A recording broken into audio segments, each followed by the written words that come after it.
Terima kasih kerana memilih channel ini. Sebelum kita mulakan video ini, sila pertimbangkan untuk menekan butang like, share dan subscribe dan aktifkan butang lonceng anda agar anda sentiasa mendapat info-info percuma pada setiap hari dari channel kami. Dan tinggalkan komen anda kerana komen anda amatlah dihargai.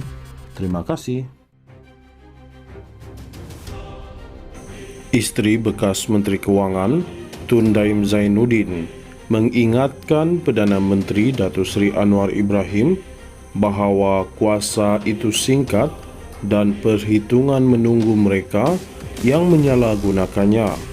Naimah Abdul Khalid yang diheret ke mahkamah atas pertuduhan gagal mengisytiharkan harta berkata dia akan membuktikan dirinya tidak melakukan apa-apa jenayah.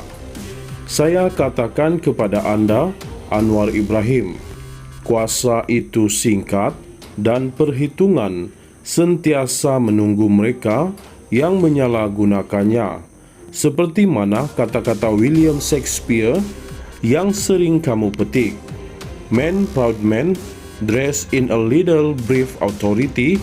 Manusia sombong menyarung kuasa yang singkat ini. Yang selebihnya sudah diketahui, katanya kepada media di Kompleks Mahkamah Kuala Lumpur.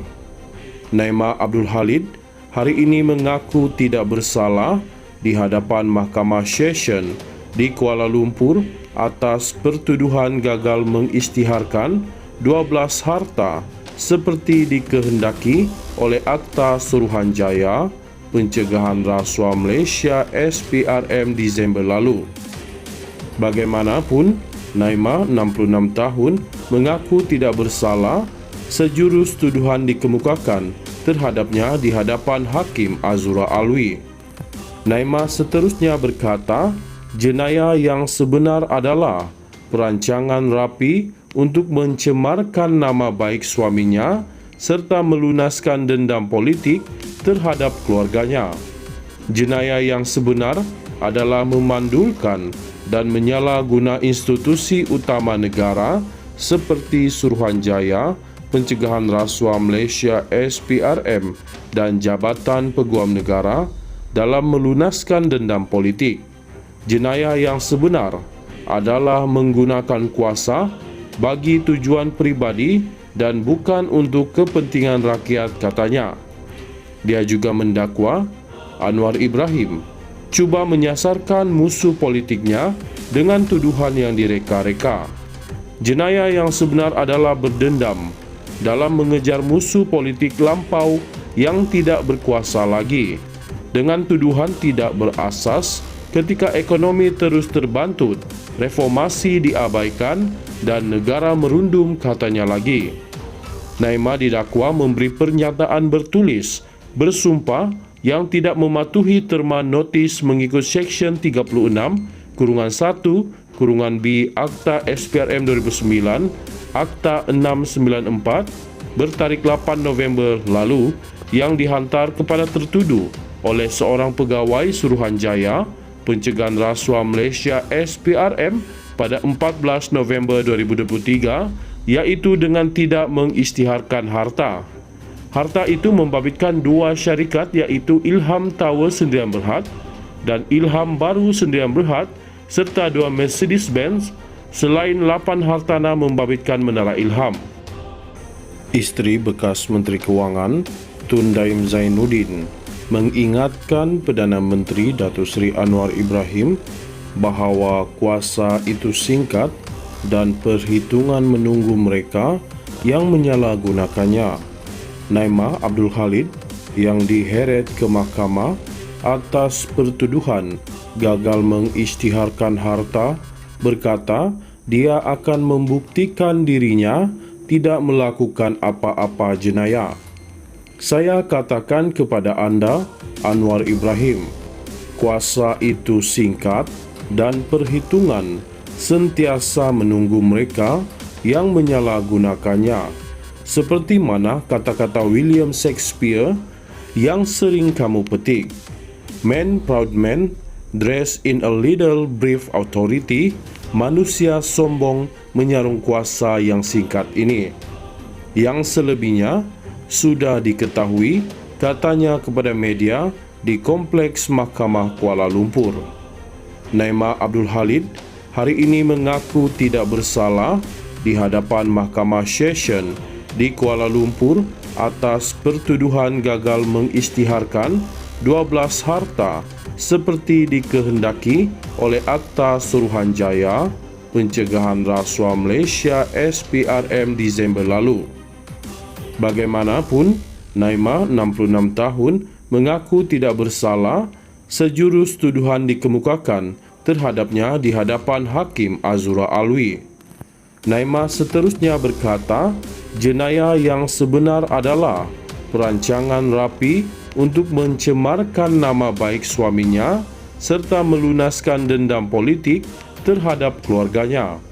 Jenayah yang sebenar adalah memandulkan dan menyalahguna institusi utama negara seperti Suruhanjaya Pencegahan Rasuah Malaysia SPRM dan Jabatan Peguam Negara dalam melunaskan dendam politik. Jenayah yang sebenar adalah menggunakan kuasa bagi tujuan pribadi dan bukan untuk kepentingan rakyat, katanya. Dia juga mendakwa Anwar Ibrahim cuba menyasarkan musuh politiknya dengan tuduhan yang direka-reka. Jenayah yang sebenar adalah berdendam dalam mengejar musuh politik lampau yang tidak berkuasa lagi, dengan tuduhan tidak berasas ketika ekonomi terus terbantut, reformasi diabaikan, dan negara merundum, katanya lagi.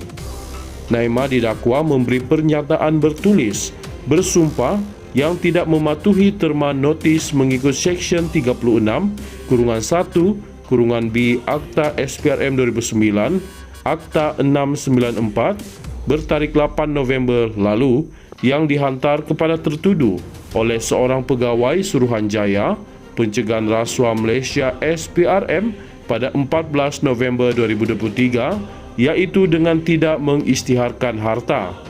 Harta itu membabitkan dua syarikat, iaitu Ilham Tower Sdn Bhd dan Ilham Baru Sdn Bhd serta dua Mercedes-Benz, selain 8 hartana membabitkan Menara Ilham. Isteri bekas Menteri Kewangan Tun Daim Zainuddin mengingatkan Perdana Menteri Datuk Seri Anwar Ibrahim bahawa kuasa itu singkat dan perhitungan menunggu mereka yang menyalahgunakannya. Naimah Abdul Khalid yang diheret ke mahkamah atas pertuduhan gagal mengisytiharkan harta berkata dia akan membuktikan dirinya tidak melakukan apa-apa jenayah. Saya katakan kepada anda, Anwar Ibrahim, kuasa itu singkat dan perhitungan sentiasa menunggu mereka yang menyalahgunakannya. Seperti mana kata-kata William Shakespeare yang sering kamu petik. Man proud man, dressed in a little brief authority, manusia sombong menyarung kuasa yang singkat ini. Yang selebihnya sudah diketahui, katanya kepada media di Kompleks Mahkamah Kuala Lumpur. Naimah Abdul Khalid hari ini mengaku tidak bersalah di hadapan Mahkamah Session di Kuala Lumpur atas pertuduhan gagal mengisytiharkan 12 harta seperti dikehendaki oleh Akta Suruhanjaya Pencegahan Rasuah Malaysia SPRM Disember lalu. Bagaimanapun, Naimah 66 tahun mengaku tidak bersalah sejurus tuduhan dikemukakan terhadapnya di hadapan Hakim Azura Alwi. Naimah seterusnya berkata, jenayah yang sebenar adalah perancangan rapi untuk mencemarkan nama baik suaminya serta melunaskan dendam politik terhadap keluarganya. Jenayah yang sebenar adalah memandulkan dan menyalahguna institusi utama negara seperti Suruhanjaya Pencegahan Rasuah Malaysia SPRM dan jabatan peguam negara dalam melunaskan dendam politik. Jenayah yang sebenar adalah menggunakan kuasa bagi tujuan pribadi dan bukan untuk kepentingan rakyat, katanya. Dia juga mendakwa Anwar Ibrahim cuba menyasarkan musuh politiknya dengan tuduhan yang direka-reka. Jenayah yang sebenar adalah berdendam dalam mengejar musuh politik lampau yang tidak berkuasa lagi, dengan tuduhan tidak berasas ketika ekonomi terus terbantut, reformasi diabaikan, dan negara merundum, katanya lagi. Naimah didakwa memberi pernyataan bertulis, bersumpah yang tidak mematuhi terma notis mengikut Seksyen 36(1)(b) Akta SPRM 2009, Akta 694 bertarik 8 November lalu yang dihantar kepada tertuduh oleh seorang pegawai Suruhanjaya Pencegahan Rasuah Malaysia SPRM pada 14 November 2023, iaitu dengan tidak mengisytiharkan harta. Harta itu membabitkan dua syarikat, iaitu Ilham Tower Sdn Bhd dan Ilham Baru Sdn Bhd, serta dua Mercedes-Benz, selain 8 hartanah membabitkan Menara Ilham.